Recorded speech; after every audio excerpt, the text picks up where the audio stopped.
Well, my friends, looks like Nintendo's been caught being absolute hypocrites yet again. Because with the launch of their brand new Nintendo Museum, well, it looks like they've been caught using the one thing that they've been going on an absolute rampage trying to shut down. So the official Nintendo Museum was actually built on the same land where they originally used to make the Hanafuda cards back when the company first started, like over 100 years ago at this point. I think it's pretty awesome to see that the museum is just filled with a bunch of historical memorabilia, like you have the giant controllers hanging from the ceilings, and you basically get to see all the inventions that the company's come up with throughout its lifetime. The one thing I noticed that everyone's talking about is the fact that they have like these giant controllers in a room where you can play like the old Mario games, and it's actually cooler when you realize that it's not just like the NES. There's a Nintendo 64 giant controller. They have like the Wii Motion ones as well. Like that seems difficult to move, man. But the one thing about this museum that has people riled up and calling out Nintendo on their obvious hypocrisy has got to be with this one clip over here. I want you to listen to this and listen to the sound effects real quick, okay?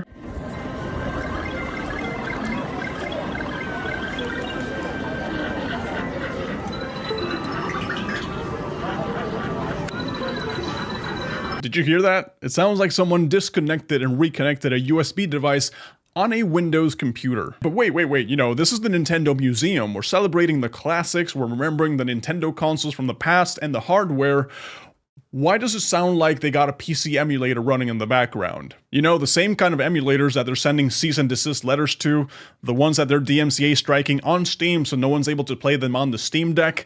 Yeah, those kind of emulators. This is why people hate Nintendo, by the way. Not because of the games they make amazing games, but the fact that they're willing to go as far as targeting open source emulators that are legal and freely available for everyone to use, while having absolutely no problem using emulators themselves. It's like Nintendo's always trying to sell you the idea that emulation is bad and you should always play the classic games on their original hardware, when even in their own museums, they don't have the original hardware for people to use. It's like the most common reason why people emulate in the first place, which is to play older games that Nintendo refuses to sell and are almost impossible to find on eBay without getting scalped, suddenly makes a lot more sense when you see that the company itself is doing it. And you know what's got people even more upset about all this situation?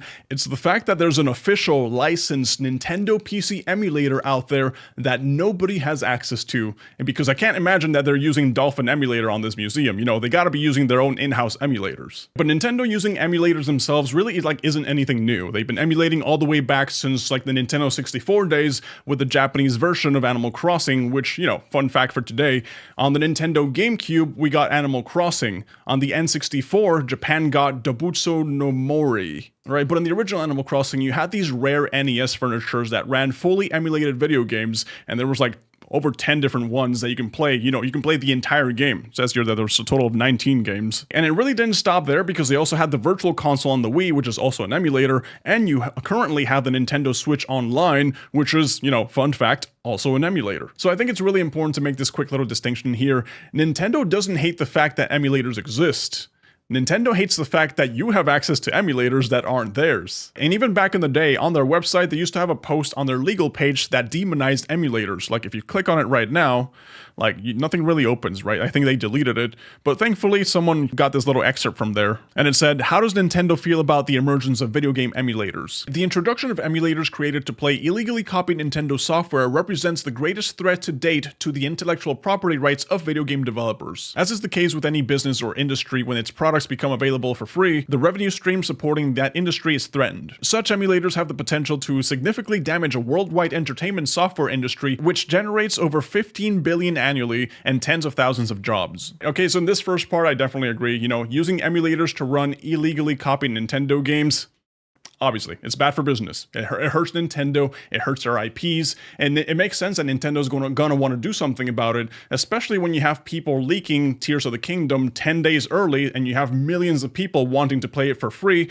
before the game's even out. Any company would feel the same way. If the latest PlayStation AAA got leaked ahead of time, you can bet that Sony's gonna want to do something about it. So I can't really blame them here for wanting to do something, but the problem is that Nintendo is going about it the wrong way by going after the emulators themselves, which are not illegal. illegal. Like if I physically own a copy of a video game that I bought with my own money and I decide to dump it into my PC so I can play it on an emulator at a higher resolution or like higher specs than what my Switch can handle, that's not illegal. What does Nintendo think about the argument that emulators are good for Nintendo because it promotes the Nintendo brand to PC users and leads to more sales? Distribution of an emulator developed to play illegally copied Nintendo software hurts Nintendo's goodwill, the millions of dollars invested in research and development and marketing by Nintendo and its licensees. Substantial damages are caused to Nintendo and its licensees. It is irrelevant whether or not someone profits from the distribution of an emulator. The emulator promotes the play of illegal ROMs, not authentic games. Thus, not only does it not lead to more sales, it has the opposite effect and purpose. This one section here is kind of stupid because if you're playing on an emulator, like obviously you're not promoting the Nintendo brand to PC users. Usually the people who own emulators and use them legally are already like huge Nintendo fans and they own the games themselves. But I will say that a large portion of the people who are pro emulation are most likely using ROMs that they downloaded off the internet for free, which in this case is illegal. And that's why Nintendo has such a hard time dealing with this issue, because how do you stop people from spreading files all over the internet?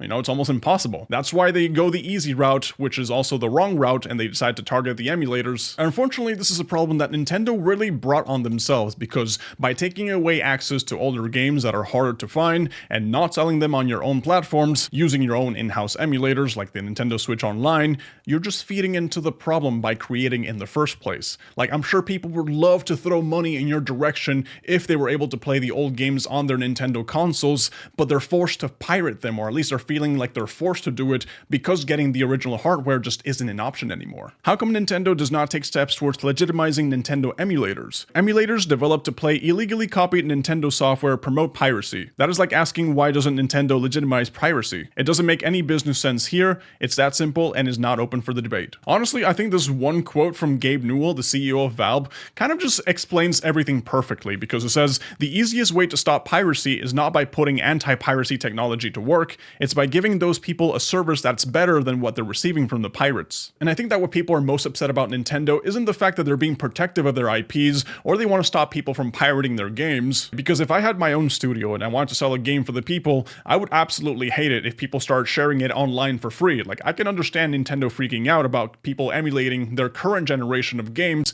because obviously that's what they're working on right now, and that's what's hurting their sales directly. But I just don't agree with them when I see them going after the emulators, only to catch them using emulators in their own museum too. You know what, let's take a quick moment here to talk about this, because I know we all like to talk about protecting game emulation because it's moral and ethical in terms of like game preservation and not wanting games to be lost forever. Well, let's cut the bullshit for like 1 minute, okay?